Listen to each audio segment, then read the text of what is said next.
E aí, nesse sentido, Samir, né, com o arranjo do Rio Grande do Sul, surgiu em 2017, eu também gostaria de lhe ouvir e entender, né, se vocês utilizaram o Plano Nacional de Educação como uma diretriz para o trabalho de vocês e como vocês vêm executando esse trabalho desde então na região do Rio Grande do Sul. Certo.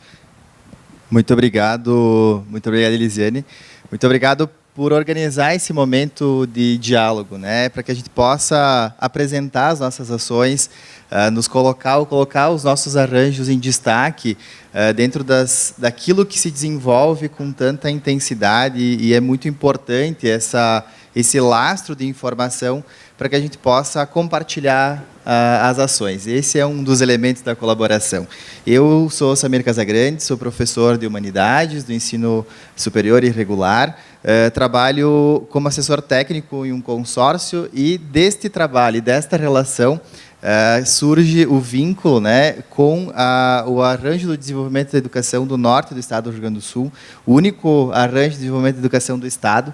Né, são 29 municípios, com um conjunto de trabalho, como a Elisiane já falou, nascemos há pouco, né, são 8 anos, 2017, enquanto eu era gestor de educação, e depois nessa necessidade de continuidade das ações, e esse é um ponto significativo do elemento da relação com o assessoramento técnico, que é uma das ações que nós desenvolvemos no consórcio, que é o que traz a gama, a liga entre a continuidade dos gestores e a necessidade de fazer o compartilhamento das informações, e trago isso como um elemento de sucesso dentro das nossas ações. Então, nós elegemos, dentro do nosso plano de trabalho, uma série de ações, mas quero aqui destacar uma em específico, que é o cumprimento da meta 19 do Plano Nacional de Educação e a estrutura articulada para a realização do monitoramento e avaliação dos planos municipais de educação.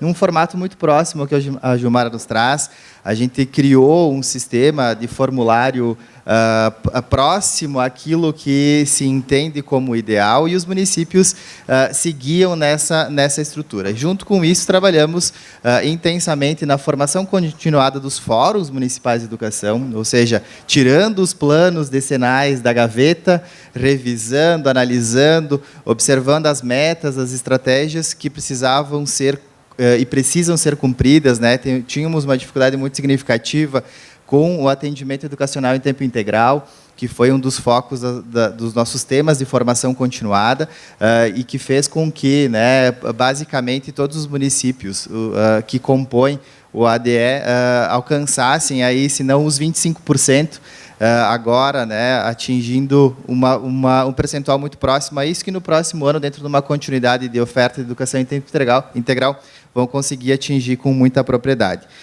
Realizamos, então, as conferências nacionais de educação através da articulação do consórcio. Tivemos aí uma participação muito significativa, né, de aproximadamente 500 profissionais de educação, professores, técnicos, as universidades, né, do nosso entorno, que colaboraram muito significativamente para construir, né, discutir, debater. Então, a deputada que nos acompanha vai ter um trabalho muito significativo. Já fizemos algumas partes, né, e agora parte desse processo importante, né, da aprovação dos nossos representantes políticos, né? O quanto é significativa a sua presença aqui. A professora que nos antecedeu disse que é importante a gente destacar que o professor é aquele que é a ponta do lápis, né? Ou seja, aquele que tem o contato com o povo, a obrigatoriedade de cumprimento da ação de Estado, da qual somos representantes, né? E elegemos os nossos deputados para que possam também discutir e debater o melhor aquilo que a sociedade brasileira necessita. E entenda esse momento um momento de escuta muito significativo, porque você está conversando com o chão de sala de aula, né? E isso é muito importante para que a gente possa observar de quem executa e que consegue trazer essas demandas com a propriedade. Então, parabéns ao Instituto por proporcionar esse momento e esse contato significativo, né? Nós somos aí, nós temos em torno de 700 escolas, né, dos municípios que compõem o ADE, mais ou menos 29 mil alunos. 3.300 professores e que, a partir disso, né, trabalhamos com essa quantificação para desenvolver as nossas ações. Os nossos indicadores de educação eles são bons, né? É uma região agrícola muito produtiva, fica no norte do estado, o que, dentro desse momento que o estado vive, foi uma região que foi protegida de certa forma. Tivemos perdas agrícolas em função do volume de chuvas, mas nada comparado à destruição e a outros elementos que foram e que estão sendo muito prejudiciais para o estado, especialmente na região da Serra, né? Que depois falaremos mais se houver a possibilidade. E destacar, né, mais uma vez, observando e agradecendo a presença da deputada, a importância que o ADE tem nessa estrutura e que, se possível for, a permanência do regime de colaboração, dos arranjos de desenvolvimento da educação, junto ao Plano Nacional de Educação, né, exatamente por essa possibilidade de oferta de suporte técnico, né, e administrativo, a capacitação, a possibilidade de oferta e capacitação e formação continuada de professores, e especialmente o processo de celeridade que o regime de colaboração traz, né, para que a gente possa contribuir significativamente para a qualidade da educação pública municipal. Então, estes seriam os pontos principais que eu gostaria de destacar, né? E antes de finalizar, conversei com a Elisiane antes. Como vocês puderam perceber, nós temos a nossa mesa de características da cidade. Além do meu chimarrão que eu trouxe, que é um elemento de colaboração, de partilha também, que tem essa simbologia, eu trouxe um cartão, né, para que a gente possa, de alguma forma, agradecer a doação, a colaboração, as energias, as orações, né? Destacamos aí, escolhemos pelo comitê articulador, não tendo um posicionamento ideológico, religioso específico, nós respeitamos e agradecemos a multiplicidade religiosa, mas, como é uma característica da nossa região, trouxemos alguns santos católicos, né? Quem não for católico, mesmo assim, leve o nosso cartão, leve a lembrança e use como um amuleto da sorte, para expressar todo o nosso amor e gratidão por esse momento extremamente delicado que o nosso estado vive e que pôde contar e que está conseguindo se reerguer graças à colaboração de muita gente e que vocês levem para as regiões, para os estados de vocês, para as cidades de vocês, para os consórcios, para os arranjos de cada um, um pouquinho do nosso agradecimento e do nosso coração por esse momento em que vivemos no nosso estado. Então, retirem lá. Nós temos São Pedro, que é o padroeiro do Rio Grande do Sul. Nós temos São Francisco, que é o santo da fraternidade. Nós temos Santa Bárbara, que é a santa que protege contra as tormentas e os vendavais. Nós temos São Miguel, que também é um santo muito importante para a região da campanha, do Pampa Gaúcho, e o Cristo Rei, que é Jesus Cristo, na sua expressão, que é o santo padroeiro da cidade de Marau, que é onde nós temos a sede de muitas das ações que nós realizamos. Então, em linhas gerais, agradecer de maneira muito significativa, dizer da importância, né, do regime de colaboração, a importância que o ADE Norte Gaúcho tem para a nossa região, dizer também do nosso desejo de expandir as ações, criar novos movimentos colaborativos no nosso estado. Acho que esse é um momento muito significativo, um momento em que o coração do povo do Rio Grande do Sul está muito aberto para receber, porque precisa muito receber, e muito aberto também para agradecer, porque recebeu muito e com muita significância. Então, agradeço, muito obrigado.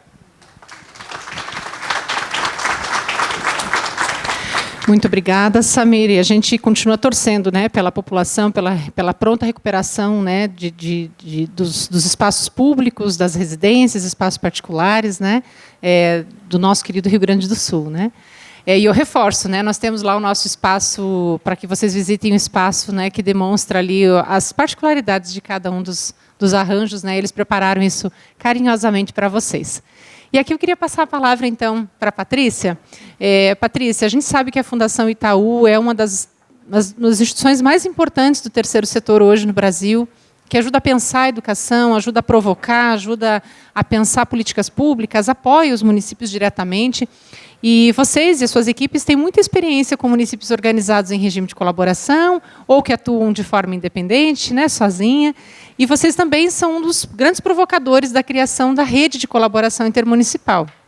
que começou com alguns consórcios, depois abraçou os arranjos, e hoje faz um trabalho muito importante. Essas pessoas se reúnem, tem uma gestão própria, né, Gilmara? Tem um comitê gestor, eles definem as prioridades, eles se apoiam, então as secretarias se conhecem, né, os gestores se conhecem, e fazem um trabalho de apoio mútuo, não só na sua região, mas entre regiões. E aí, Patrícia, eu queria lhe ouvir um pouquinho, né, a partir dessa experiência. Como você enxerga o regime de colaboração intermunicipal? Se ele, de fato, tem um poder transformador na visão de vocês, em especial à luz dos planos municipais de educação. Obrigada, Elisiane. Boa tarde a todas e todos. Muito obrigada pelo convite, parabéns pela iniciativa. E acho que vai ficando cada vez mais difícil, a gente vai ficando para as últimas mesas, né? Então, aqui já mudei um pouco do que eu trouxe, embora essa pergunta tivesse me acompanhado até chegar aqui. Acho que primeiro eu preciso dizer, né, que o histórico do Itaú Social com colaboração intermunicipal começa de forma mais intensa em 2012, embora na gênese do Itaú Social, praticamente, o município, aquela pedra, quando o Maurício Holanda falou, né, do trecho do Ítalo Calvino, da pedra e do arco, né, da ponte, a pedra, né, que foi sempre fonte de inspiração e aprendizado para o Itaú Social, foi o município, desde o começo, né? Então, colaboração intermunicipal vem muito como uma consequência desse nosso trabalho tão próximo, com redes municipais, lá desde o Raízes e Asas, depois no Melhoria da Educação. E aí eu tenho que agradecer, porque aqui tem muita gente parceira, incluindo ADS, consórcios, especialistas, gestores, né, parceiros do investimento social privado, sociedade civil, porque o que eu vou trazer aqui, no fundo, são aprendizados fruto desse trabalho conjunto também, né? E acho que o primeiro ponto que chama atenção, e aí está no nosso aprendizado conjunto, mas também perpassou as mesas, é algo que o Abrúcio, né, falou, depois o Maurício, sob Michael Fullan e outros teóricos que estudam reformas educacionais.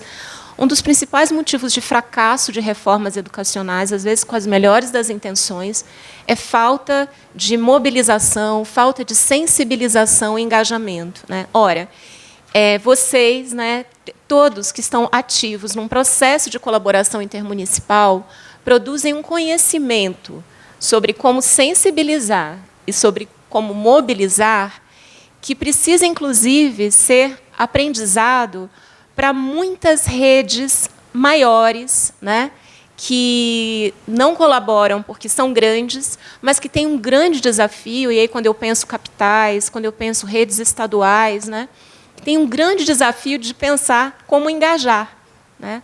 Então, acho que tem um primeiro ponto, essa potência de conhecimento acumulado, né, ao longo desses anos em termos de colaboração intermunicipal. E aí, os outros pontos que eu trago, a gente conversava um pouquinho, né, antes, que, no fundo, o que está em questão, o que está em pauta, é a colaboração intermunicipal como um valor. Agora, você só consegue sensibilizar e mobilizar quando tem identidade e propósito, né? Então, a identidade foi muito forte ver ao longo das mesas, isso também a gente reforça sempre no nosso trabalho, como a diversidade do Brasil não pode ser fraqueza, ela precisa ser vista como força, como potência, né? Mesmo na região sul, quanta diversidade, né? E como isso também é riqueza para que a gente possa enfrentar as inúmeras desigualdades que nós temos. Então, identidade e propósito permeando o que organiza. E aí, se vai ser consórcio, se vai ser arranjo, né? Se vai ser uma associação municipal que tem um colegiado ativo em educação, se vai ser uma seccional da Undime, trabalhando de forma intensa com seus polos regionais, tudo é questão da identidade do propósito e do contexto, né? Então, a gente também acredita nisso e tem sido o nosso aprendizado. E aí, eu acho que, chegando para... Estou tentando monitorar o tempo. Estou bem, né? Recebi 4 minutos, está ótimo. Já estou chegando aqui para a segunda parte. Acho que tem Também, além da questão da mobilização e da sensibilização, que aí depois ela vai se transbordando, né, para pensar desde prefeitas, prefeitos, até estudantes, professores, gestores escolares e famílias e comunidade, tem campos, sim, que já foram tratados aqui, que, para nós, têm sido essenciais. O diagnóstico e o planejamento estratégico. Então, sim, após uma discussão, né, construção regional de planos municipais, através de uma colaboração, não é que o município também não vai olhar para si próprio, né, mas também ter um processo regional de mobilização e de construção. Nosso aprendizado é muito importante pensar num processo qualificado de diagnóstico e planejamento. E aqui uma grande oportunidade, pensando nas discussões do próximo Plano Nacional de Educação, mesmo nos resultados hoje, né, que começam a ser divulgados. Digo começo porque ainda tem muito dado para a gente poder analisar e olhar, experiências a serem mapeadas. São oportunidades de fazer zoom e de olhar para questões transversais, que podem ser desde as questões de equidade, né, a organização das escolas, a alocação do trabalho docente na região, né, sobretudo em anos finais do ensino fundamental. Um professor de anos finais, uma professora, dá aula em mais de um município. Portanto, numa região, a alocação do trabalho docente é algo também estratégico regionalmente. Então, esse campo do diagnóstico e planejamento, ele tem um potencial na colaboração intermunicipal de ir para além da formação continuada. E aqui eu digo para além para a gente seguir incluindo e valorizando a formação continuada como um campo muito importante, né? E, ao mesmo tempo, que não pode ficar sozinho, né? Então, alguns caminhos interessantes de colaboração intermunicipal que têm nos apontado, também nos chamado a atenção, né? Que, além da formação continuada, a construção de referências, de referenciais, de instrumentos conjuntos, né, de matrizes de competências para professores e gestores escolares de forma conjunta, ir para além da formação continuada, né? Eu lembro que a gente falava, quem olha de fora também tem que entender que é muito mais do que juntar as pessoas para a gente ter um público grande. Conseguimos formar 1000 professores, mas o trabalho tem que ser mais do que a soma das partes, né? Então, para a gente pensar além de alcance, o que depois realmente se enraiza no dia a dia das escolas, né, em cada rede que participa, seja num consórcio, num arranjo, num polo regional da Undime. Então, há outros desdobramentos, né, que podem não ser formação, que podem ser assistência técnica, que podem ser construção de referenciais, de instrumentos, de matrizes, protocolos. A gente vê aqui exemplos que têm sido bem inspiradores também nessa nossa caminhada. Tem um caminho, sim, que é mais específico de consórcios, que você trazia, né, que é a de contratação de serviços e de compras de materiais, mas o que a gente, quando ele é feito conectado à questão pedagógica, a um planejamento estratégico, quer dizer, precisa ser para além de economizar recursos, né? De negociar melhor uma compra de serviços. E aí a gente tem um exemplo recente, um consórcio que não está aqui, mas o Conisul, em Alagoas, que só viu sentido realmente de ir nesse caminho quando se debruçou sobre a questão de frequência dos estudantes, né, o desafio de busca ativa, e partiu, então, para a Câmara Técnica de Educação para trabalhar com um sistema regional de gestão, monitorando frequência, absenteísmo e agilizando, portanto, a busca ativa antes de que os estudantes abandonassem. Mas, vejam, partiu de um propósito muito conectado à garantia do direito à educação, né? Então, esse também é um destaque. E, por último, aqui, eu acho que tem algo, inclusive, na fala do vice-governador e secretário, Felipe Camarão. Acho que bom que ele tem essas múltiplas identidades, né? Ele se mantém muito conectado com toda a pauta e valoriza também a colaboração intermunicipal dentro do Estado. Isso, acho que isso é um ponto muito importante. Por quê? Porque a colaboração intermunicipal, mesmo em estados que têm um regime de colaboração Estado-município bem estruturado, forte, etc., a colaboração intermunicipal, ela amplia os horizontes, os olhares de quem está na Secretaria de Educação de Estado, de quem está no governo do Estado, porque ela traz a multiplicidade, né, dos territórios. E aqui o vice-governador falou, né, ele falou, olha, o meu estado ele é muito diverso e eu conto com os arranjos para trazerem esses insumos e ir pensando nessa contextualização. Por último, aqui, eu sei que estou no meu último minuto já, acho que a gente tem muitas oportunidades para avançar ainda mais nesse trabalho. Como Itaú Social, a gente se mantém firme nesse propósito. Claro, né, atualizando constantemente como é que a gente agrega, como é que a gente soma enquanto parte da sociedade civil, que não faz política pública, né? O nosso papel com o espírito público é contribuir, né, para quem faz, para quem lidera, mas com esse papel, sim, que nos cabe também. A gente tem algumas oportunidades muito interessantes, né? E aí estou falando para além, né, de pensar caminhos para que a gente possa avançar mais nos resultados de desempenho e trajetória, à luz dos resultados do IDEB e SAEB hoje divulgados. Tem a ver com o Plano Nacional, sim.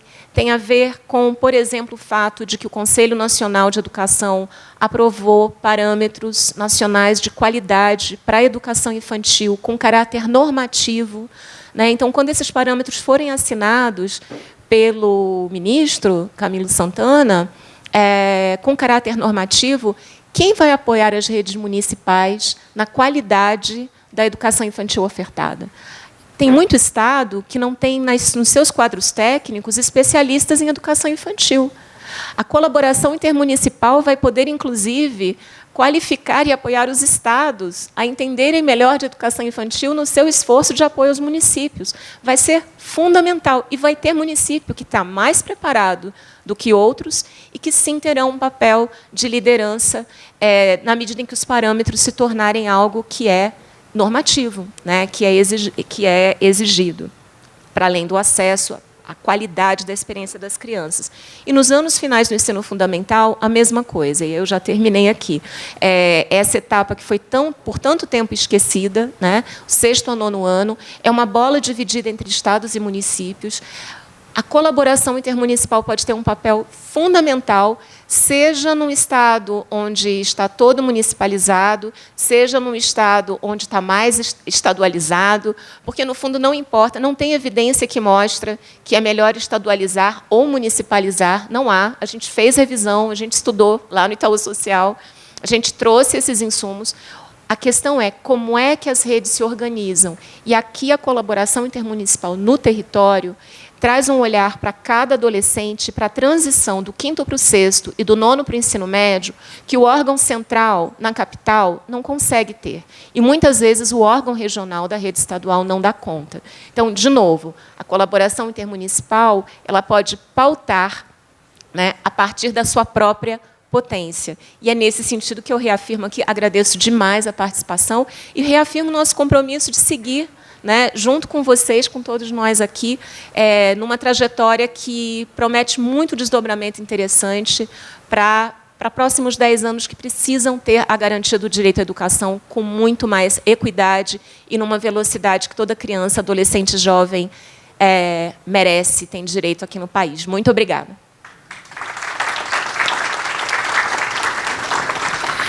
Muito obrigada, Patrícia. Eu queria só fazer 2 destaques da sua fala. A primeira delas é destacar o papel da sociedade civil. A gente tem hoje, junto aos arranjos e aos consórcios, algumas regiões que têm essa possibilidade de contar com alguns parceiros que agregam capacidades, né, agregam tecnologias, né, para apoiar os gestores municipais, né. Nós temos aqui a presença da equipe da Suzano Educação, que tem feito um investimento importante. A gente já teve a Vale, o Instituto Votorantim, a gente tem a Fibre, a gente tem várias organizações sociais e empresas, né, que hoje têm olhado muito essa questão da identidade e propósito e investido nisso também, com esse olhar de colaborar para a educação. E um outro ponto que você traz é um gancho bastante interessante, que aí eu passo a palavra para a nossa deputada, que é o que enraiza, né? O que permanece. Acho que o que você diz, né? O que fica no território, né? E é isso também, fazendo um gancho com o que a Gilmara falou sobre ter esse acompanhamento dos planos, assim como também o Samir, né? Que instituíram modelos de monitoramento, ou o Mário dizendo que o Arranjo, na região dele, tem trabalhado muito com os técnicos de educação para que esses, né, perpetuem esse trabalho. E o regime de colaboração, então, ele tem esse potencial de fortalecer as capacidades estatais, que é um dos grandes desafios que a gente tem, é a qualificação, né, dos nossos profissionais, que certamente estão lá no seu dia a dia e querem uma qualificação maior e buscam isso e querem ver resultados melhores dos seus trabalhos. E aí que fica o nosso desafio, né, deputada? A gente olha hoje para o plano nacional, que inovou nesse plano vigente, e a gente tem aí a possibilidade de pensar os próximos 10 anos com um novo plano. Então, eu gostaria que a deputada trouxesse aqui, representando a Frente Parlamentar Mista de Educação, a sua visão sobre regime de colaboração intermunicipal, também trouxesse algumas novidades de como é que vai tramitar, né, na Câmara, depois no Senado, enfim, como que vai ser tramitado o plano, e se existe a possibilidade da gente incluir, né, o termo regime de colaboração intermunicipal dentro da proposta do texto da nova lei do plano. Boa tarde a todos, a todas. Quero cumprimentar esta mesa e já agradecer a Elisiane, ao Instituto Positivo, por essa bela iniciativa de promover esse diálogo, trazendo iniciativas, experiências exitosas no que se refere ao regime de colaboração intermunicipal. Aqui fazer também um reconhecimento da minha satisfação de fazer parte de uma mesa tão qualificada, com a Gilmara, a Patrícia, o Mário, o Samir, e poder, então, colaborar trazendo essa visão da Câmara dos Deputados e, mais especificamente, da nossa Frente Parlamentar Mista da Educação, que aqui está representada por mim e pela secretária executiva, a Roberta. É uma honra estar aqui para discutir o regime de colaboração intermunicipal. E faremos isso à luz dos objetivos do Plano Nacional de Educação. Eu fui relatora, recentemente, da prorrogação do PNE, até o dia 31 de dezembro de 2025. Havia ali uma discussão se prorrogaríamos ad eterno, né, sem deixar uma data, ou se colocaríamos, então, uma data, né, nessa prorrogação. E venceu o entendimento de que precisávamos ter uma data para poder dar também, né, aos parlamentares um prazo razoável, evidentemente, mas um prazo que também possa atender às necessidades do país no que se refere a ter o seu novo Plano Nacional de Educação. Então, nos pareceu que 25, né, término de 2025, seria um prazo racional, à medida em que começar 2026 já com um plano novo, ajuda, inclusive, nas análises comparativas, né, fazendo, então, esse término, né, de um exercício e iniciar o exercício seguinte com o novo plano. O PNE é, de fato, um instrumento fundamental. Não dá para pensarmos mais na educação brasileira com tanta diversidade, com tantas desigualdades, sem ter um plano que minimamente estabeleça diretrizes, metas e estratégias, né, para o desenvolvimento da educação em nosso país. Agora, com a sua vigência estendida, a Câmara dos Deputados já recebeu do governo federal o envio do novo texto, né? Esse novo texto está com o PL 2614, agora de 2024, e, então, ainda não há, infelizmente, uma definição no âmbito da Câmara dos Deputados se o rito será ordinário, no sentido de tramitar em todas as comissões, até chegar o momento de ir ao plenário, ou se fará uma tramitação em regime de urgência, criando uma comissão de parlamentares para fazer o devido debate interno e com a sociedade civil e com estados e municípios, para aprimorar o texto até levá-lo, até ter condições de levá-lo ao plenário. Eu, particularmente, gosto mais desse segundo modelo, do modelo de termos uma comissão devidamente representada, que possa conduzir como uma atribuição específica, dando a atenção devida, esse diálogo, né, que será certamente um diálogo muito profundo, muito acalorado, não é? Em torno desse texto. O texto vigente já foi um texto de grande dificuldade na sua tramitação. Um texto que recebeu, a informação que se tem é que foi o texto que mais recebeu emendas em toda a história do Congresso, né, brasileiro. Certamente esse não será diferente. O que eu vejo na possibilidade de uma comissão específica é a possibilidade de garantir o debate mais intenso, com um fluxo mais acelerado, né, de modo a ouvir a todos e todas, nesse prazo de até final de 2025, termos a aprovação, que será feita na Câmara e depois no Senado Federal. Havendo mudança no Senado Federal, e sempre há, o texto voltará à Câmara dos Deputados para dar, então, a palavra final. Eu queria aqui, então, apontar duas situações, olhando para o texto atual e para o texto do PL 2614 de 2024, do novo plano, né, o texto do novo Plano Nacional de Educação. Olhando para a meta 1 e para a meta 20. Né?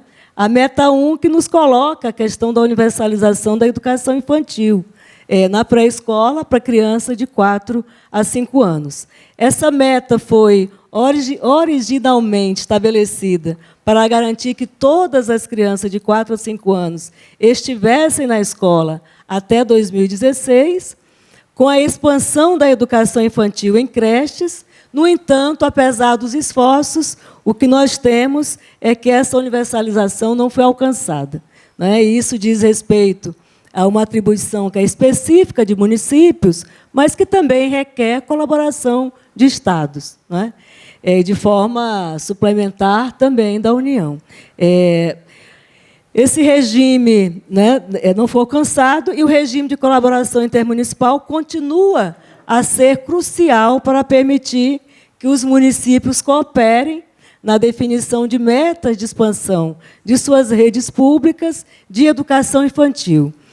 Olhando para o texto do novo plano, será de 2024 a 2034, né, essa meta foi reforçada e ampliada. O novo plano não apenas mantém o objetivo de universalizar o acesso à educação infantil, mas também introduz novas estratégias focadas na redução da desigualdade de acesso, especialmente entre crianças de diferentes quintis de renda e regiões do país. Por exemplo, o novo PNE, o texto, né, que dará o novo PNE, estabelece metas mais rigorosas para garantir que, ao final do decênio, a desigualdade de acesso à creche entre os grupos socioeconômicos mais altos e mais baixos seja reduzida a, no máximo, 10 pontos percentuais. Então, a gente passa a ter, de forma mais objetiva, né, no texto encaminhado à Câmara dos Deputados, repito, né, essa possibilidade de reforçar e ampliar a meta relacionada à educação infantil, que é fundamental, né, que a gente dispensa, inclusive, maiores comentários acerca da relevância da educação infantil, não é, para a vida da criança, para a vida escolar e o seu sucesso na escola. E a meta 20, que é a meta que visa ampliar o investimento público em educação para atingir 10% do PIB. A ampliação do investimento público em educação foi uma das metas mais ambiciosas deste plano que foi agora prorrogado. 10% do PIB, né? Infelizmente, tivemos avanços, mas essa meta ainda não foi atingida, o que compromete a implementação plena das políticas educacionais necessárias para melhorar a educação, a qualidade da educação no Brasil. No novo texto, a meta de aumentar o investimento público em educação continua a ser uma prioridade, além de reafirmar o objetivo de atingir 10% do PIB. O novo plano propõe também uma série de medidas para garantir que esses recursos sejam distribuídos de maneira mais equitativa entre diferentes entes federativos. Ou seja, mantém a meta de alcançar 10% do PIB, mas, de forma inovadora, traz, né, mecanismos para tornar essa distribuição mais equitativa, olhando de modo especial para a região norte e nordeste, né, do nosso país. O PNE, a ser aprovado, também destaca a importância de equalizar a capacidade de financiamento entre os entes, utilizando o custo-aluno-qualidade, o CAC, como referência para assegurar que todos os estudantes, independentemente de sua localização, tenham acesso a uma educação de qualidade. Estas comparações mostram o comprometimento contínuo que terá o novo Plano Nacional de Educação em enfrentar os desafios históricos da educação no Brasil, aprimorando metas anteriores e adaptando essas metas às necessidades emergentes de nossa sociedade. De modo que esse plano que está organizado em 18 objetivos, agora aborda com mais precisão temas como equidade, inclusão e qualidade, com metas específicas para a redução das desigualdades sociais e regionais, o que é essencial para o sucesso do regime de colaboração intermunicipal. No que se refere a nós, no âmbito da Frente Parlamentar Mista da Educação, nós estaremos, como já fizemos agora este ano, pelo 10º ano consecutivo, o deputado Pedro Uquizai coordenou um seminário fazendo a avaliação do Plano Nacional de Educação. Esse ano eu participei de uma das mesas, coordenando, junto com o deputado Pedro Uquizai, e certamente nós continuaremos a fazer isso.